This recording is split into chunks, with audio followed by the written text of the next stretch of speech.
তারেক রহমানের জন্য যে প্রটোকল দেওয়া হয়েছে এটি basically CSF chairman security force, এটি দেশনেত্রী বেগম খালেদা জিয়ার সময়ই 1/11-এর পরে সেই সিএসএফ গঠন করা হয়। এর প্রারম্ভিক সময়ে যখন গঠন করা হয়, এটি যখন সৃষ্টি হয় তখন আমি দায়িত্বে ছিলাম, অর্থাৎ জেনারেল ফজলে আলাই আকবর, জেনারেল শরীফ, আমি আরো কয়েকজন অফিসার মিলে আমরা এই সিএসএফ গঠন করি। সুতরাং ওই সিএসএফ এর ধারাবাহিকতায় 18 বছর যাবত বা 19 বছর যাবত এটি চলছে। এখন দায়িত্বে আছেন চিফ সিকিউরিটি অফিসার আছেন ব্রিগেডিয়ার জেনারেল শামস, এবং তার সাথে আছেন কিছু অফিসার এবং সৈনিক এবং কিছু সিভিল এই সিকিউরিটিতে নেওয়া হচ্ছে। তারাই মূল দায়িত্বটা পালন করে, পাশাপাশি বিজিবি দায়িত্ব পালন করছে, অন্যান্য ল এনফোর্সিং এজেন্সি পালন করছেন, এমনকি সেনাবাহিনীও কোনো যেমন 300 ফিটে যখন আসে তখন সেনাবাহিনীও দায়িত্বে ছিল, র্যাব দায়িত্বে ছিল। অর্থাৎ তার প্রতি যে প্রটোকল দেওয়া হয়েছিল সেটি ছিল যে কোনো ধরনের অতিরিক্ত কিছু না। কারণ পিপল যে জনগণ ছিল, যে প্রায় ধারণা করা হয় যে 30 লক্ষ থেকে 50 লক্ষ লোক 300 ফিটে জড়ো হয়েছিল, সেখানে তার নিরাপত্তারা এটি যারা নিরাপত্তা বাহিনীতে আছে তারা অ্যাসেসমেন্ট করেছিল যে তার জন্য সেনাবাহিনী কিংবা বিজিবি কিংবা র্যাব কিংবা যে পুলিশের বিভিন্ন গোয়েন্দা সংস্থা ডিজিএফআই, এনএসআই তাদের থাকা প্রয়োজন, সেটি দেওয়া হয়েছে। বছরে ইতিমধ্যে তিনি একটি ভিজিটে তিনি প্রথমে গেছেন সিলেটে, তারপরে চিটাগং, তারপরে ময়মনসিংহ, এখন এই মুহূর্তে তিনি উত্তরবঙ্গ হয়ে এসে যশোর, খুলনায় আছেন। সেখান থেকে তিনি কোনো একটা ভিজিটে তিনি স্পষ্ট বলেছেন যে আমার প্রটোকল যা দেওয়া হয়েছে তার 3 গুণ প্রটোকল জামাতকে দেওয়া হোক, কারণ তারা এটা অবজেকশন করছিল। সুতরাং এটি আমাদের দলের পক্ষ থেকে, বিএনপির পক্ষ থেকে কিংবা গোয়েন্দা সংস্থার পক্ষ থেকে কিংবা আর্মি, নেভি, এয়ারফোর্সের পক্ষ থেকে তাকে অতিরিক্ত কিছু দেওয়া হচ্ছে না, যতটুকু প্রয়োজন। কারণ আপনারা খেয়াল করেছেন যে 300 ফিট থেকে শুরু করে তারপর দেশনেত্রী বেগম খালেদা জিয়া ইন্তেকাল করার পর 31শে ডিসেম্বরে যে জানাজা হয়েছে সেটি জগৎ বিখ্যাত। এই পৃথিবীতে এত বেশি মানুষ কোনো জানাজায় হয়নি।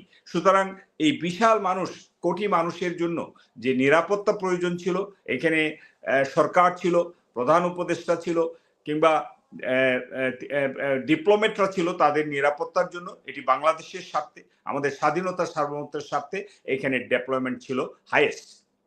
এরপর তিনি যে সিলেট গেলেন, চিটাগং গেলেন, এমনকি ময়মনসিংহ, এমনকি উত্তরবঙ্গ গেলেন, এটিকে যদি হিসাব করা হয় তাহলে রাস্তা সহ, ভ্যানুগুলা সহ প্রায় এখানে কোটি কোটি মানুষ, আমি সংখ্যাটা নির্ধারণ করছি না, কোটি কোটি মানুষ জমায়েত হয়েছে। সুতরাং এই বিশাল মানুষের মধ্যে যে সিকিউরিটি থ্রেট অ্যাসেসমেন্ট যেটা হয়, সেই থ্রেট অ্যাসেসমেন্টে বলে দেয় যে এখানে পর্যাপ্ত পরিমাণ army, navy, air force, BGB, police কিংবা গোয়েন্দা সংস্থা ডেপ্লয়মেন্ট থাকা উচিত। তাই হয়েছে, এটি কোনো অতিরিক্ত কিছু না।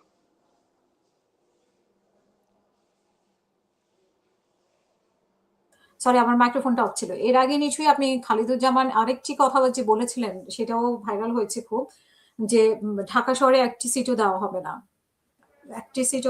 না, এরকম একটা বক্তব্য উনি রেখেছিলেন। আপনি সঠিক বলেছেন। তার আজকের যে বক্তব্য, তার যে আচরণ, তার যে ডিলিংস এবং সেনানিবাসে দাঁড়িয়ে সেনাবাহিনীর বিরুদ্ধে, আমি যদি আপনাকে একটু করে আমি একটু দেখানোর চেষ্টা করি, আমার কাছে ভিডিওটা আমার এখান থেকে ছাড়ানো হয়েছে।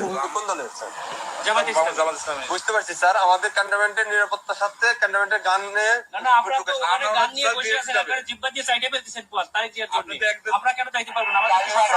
আমাকে বলে তো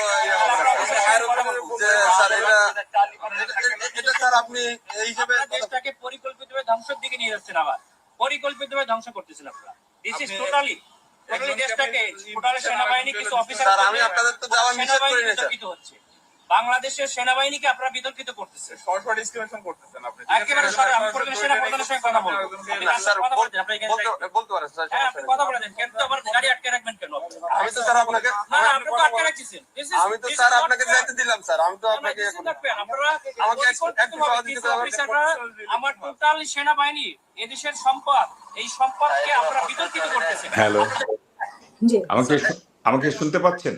হ্যাঁ, আপনাকে শুনতে পাচ্ছি। আমি এটা দেখাচ্ছিলাম। হ্যালো, হ্যাঁ, আমি শুনতে আমি পাচ্ছি। আপনাকে শুনতে পাচ্ছি না। আপনি আমাকে শুনতে পাচ্ছেন না, তাহলে আপনার বের হয়ে আবার ঢুকতে হবে প্লিজ। আমি আমি আমি আবার আসছি, জাস্ট 1 সেকেন্ড। জি, প্রিয় দর্শক, আপনারা কেউ লিখতেছেন যে 1 মান্থ আগের এটা।